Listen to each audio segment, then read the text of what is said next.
When your brother is producing something and you patronizing your brother. Listen to Planet 101.1 FM News at 7 a.m., 12 noon, and 6 p.m. with our news in special English at 2:30 p.m. Mondays to Fridays. Planet Radio 101.1 FM, evolving around you.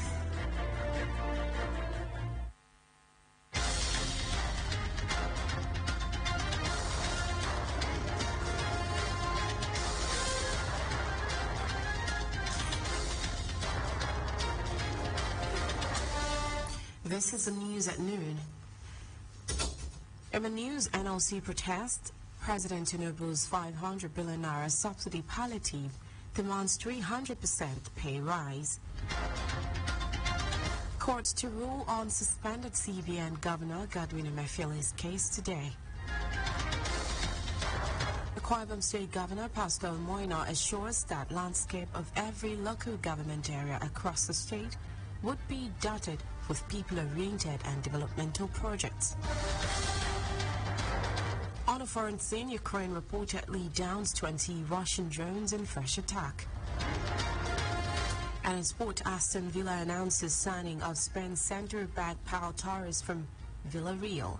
Details coming up shortly.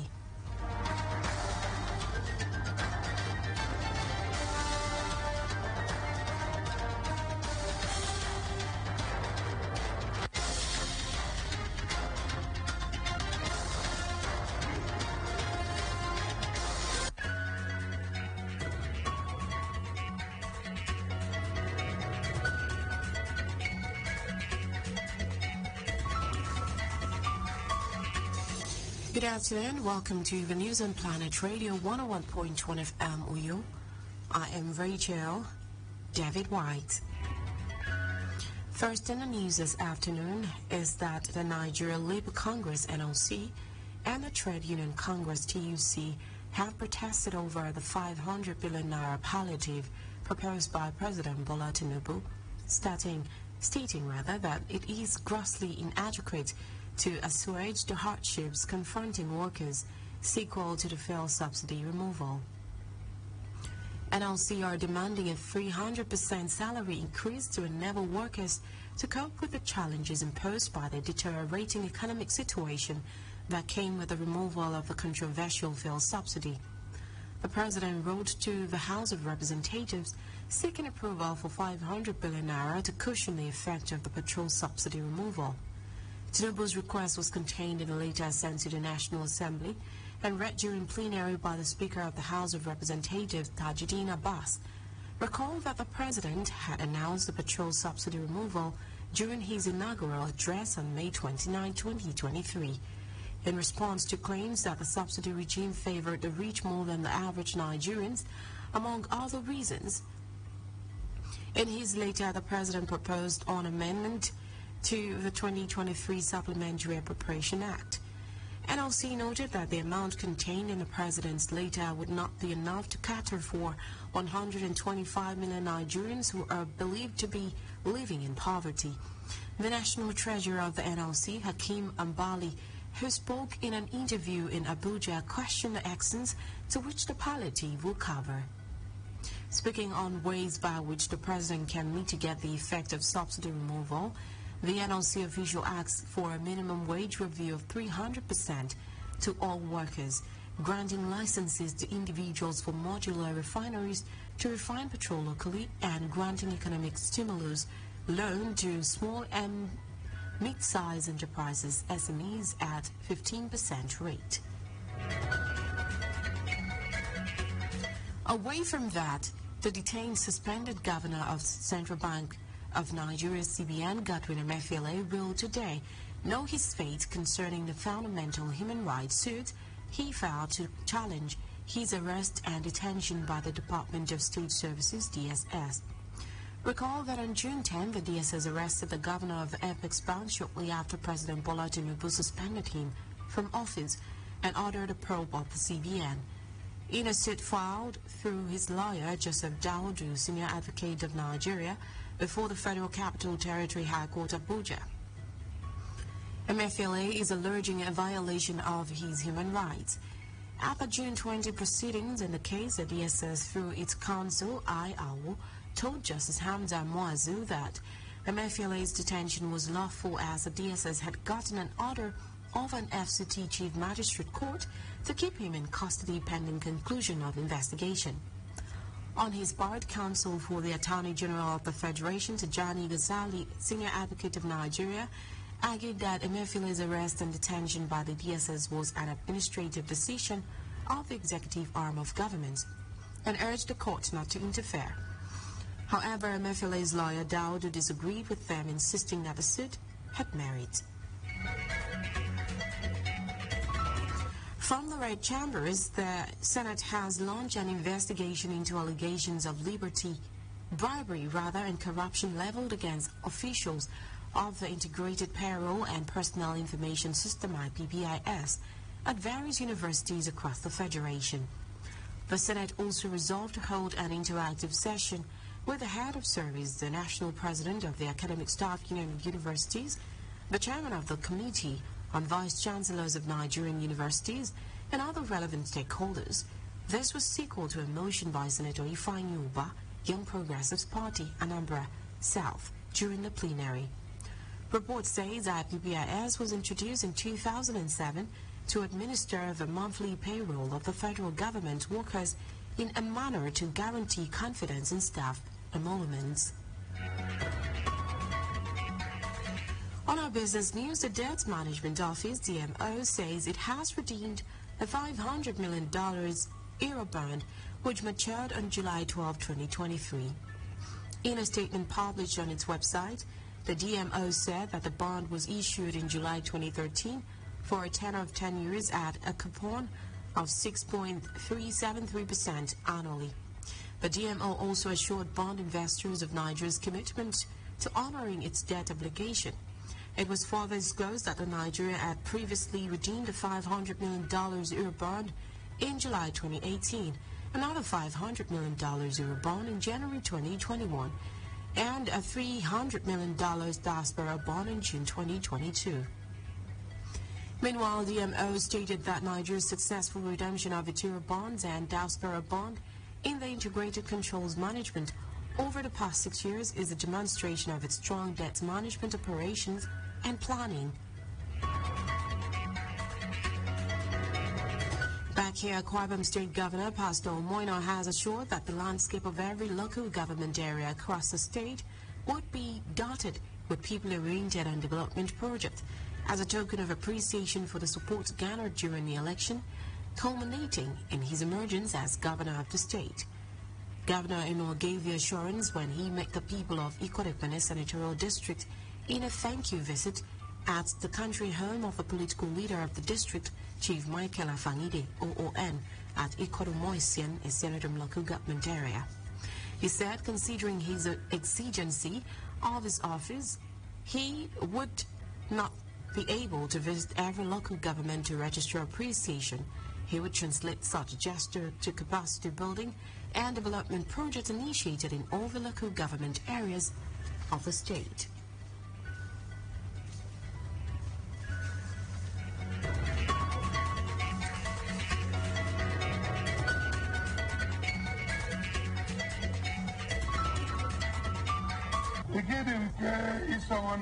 Using our father of our family as a point of contact to say thank you to Akwa Ibom Senatorial District. Give me a come for and forget very many. Enam Novasi, use no for Diana, my friend Akwa Ibom, now the thing in the in friend. So you even friendly with someone. You even can be local government by local government. Yes, I get projects. Yes, I flag off. Yes, I get commissioning. Don't be worried. We are putting things in place to make sure that when we start, there is no local government in this state that this government will not touch. Not even one. We will extend to the world. We have a lot of programs in the pipeline, and God will help us. Governor Eno said that he is armed with the promises made during the electioneering campaign days and sued for patience to enable him constitute a state executive council within the month, explaining that the project would be executed interministerially for proper supervision. He particularly appreciated Obong Michael Afangide and all the stakeholders for having stood by him and ensuring that they win the heart of the people to vote him massively into office, noting that their prayers and guidance contributed immensely to his success at the polls and reiterated his resolve to reciprocate the gesture with development projects in all the local government areas of the state. Earlier, in his welcome remarks, the chairman of Senedum Local Government Area, Anthony Luke Udo, congratulated Pastor Umo Eno on his victory and extended the appreciation of the Senedum people to the governor on the thank you visit. He lauded the peace initiated by the previous administration and pledged the commitment of the Senedum people to work with the Umo Eno-led administration to further the peace. Speaking on behalf of Uyo Senatorial District, Senator Effiong Bob, while commending the people of Ikot-Ekpene Senatorial District for the role they played during the recently concluded polls, stated that the visit was a promise kept by the governor, having vowed to appreciate the people once elected into office. Senator Emmanuel Iboisian, who represented the stakeholders of the district, thanked the governor for keeping his words and assured him of their unflinching support throughout his government. Government House correspondent Genoa reports that similarly, the immediate past Deputy Governor of the state, Moses Ekpo, thanked Governor Umo Eno and honored him for the honor done them and assured him that the senatorial district will work assiduously to ensure that he has a smooth and years run and hand over to Ikot-Ekpene Senatorial District after his 8 years tenure.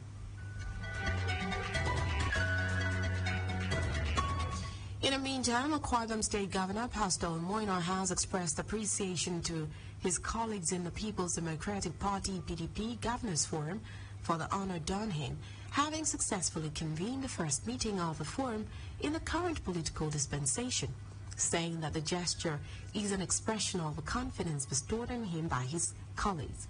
Governor Eno was speaking on the recent meeting of PDP Governors Forum held at the Akwa Ibom Lodge, Abuja, during his interaction with Government House correspondent on his arrival at Victor Atai International Airport, Tuyo. He ascribed the gesture to the good foundation laid by his predecessors and commended their thoughtfulness for setting the template for such interactions.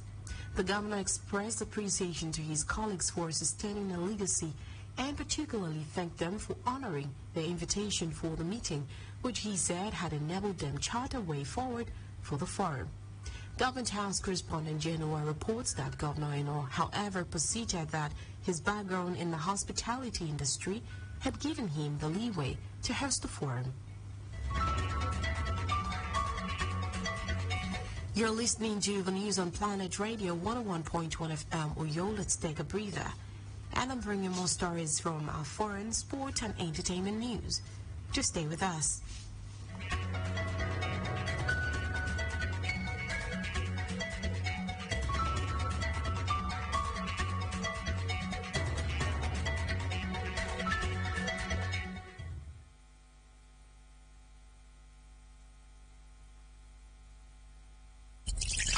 Healthy living begins with the choices one makes.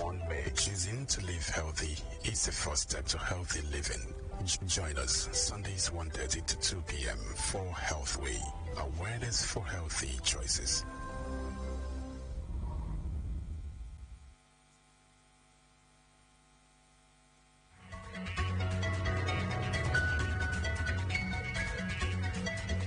Welcome back and many thanks for staying with us. On the foreign scene, at least 2 people have reportedly been injured in an overnight Russian drone attack on the Kyiv. According to the Ukrainian Air Force, roughly 20 Iran-made drones were shot down over the city's airspace. It was the third night of attacks in a row on the capital, coming just hours after the end of the NATO summit in Lithuania. Reports say at the end of the summit, Zelensky had a more optimistic take on development. In his nightly address yesterday, he said he was returning home with a good result for the country, namely a reinforcement of weapons as well as a path toward NATO membership. Meanwhile, the previous 2 days NATO summit in Vilnius saw Western support for Ukraine at the top of the agenda.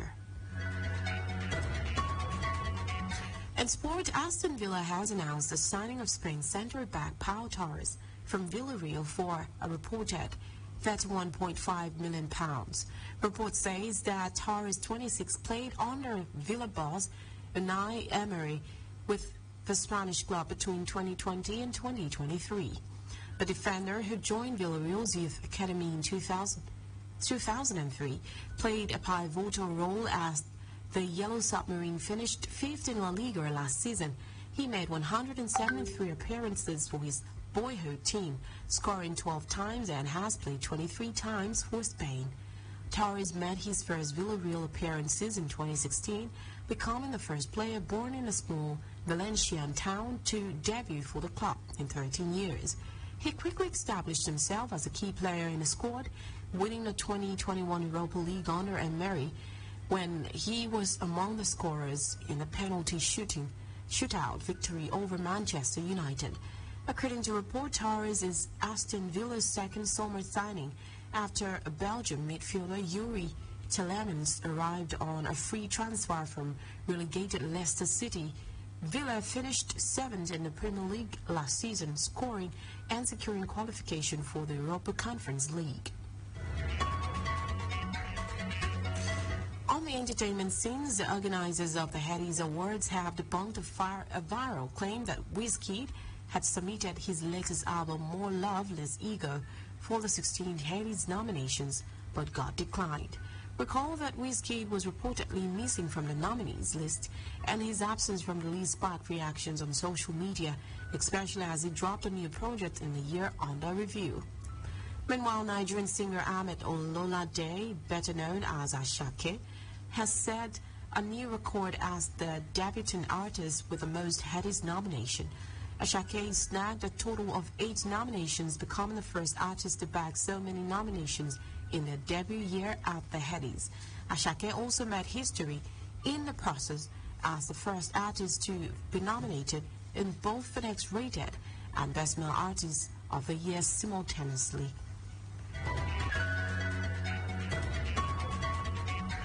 It's been the news on Planet Radio 101.1 FM, but before we go, a recap of the major stories.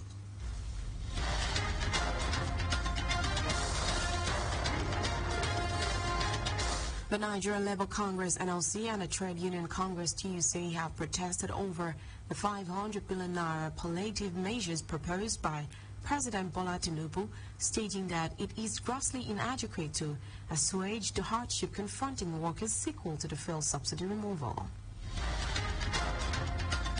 The Senate has launched an investigation into allegations of bribery and corruption leveled against officials of the Integrated Payroll and Personal Information System, IPPIS, at various universities across the Federation.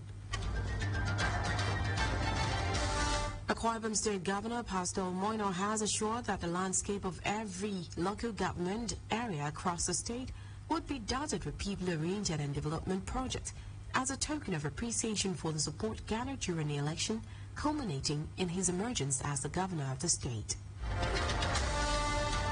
On the foreign scene, we told you that at least 2 people have reportedly been injured in an overnight Russian drone attack on Kyiv.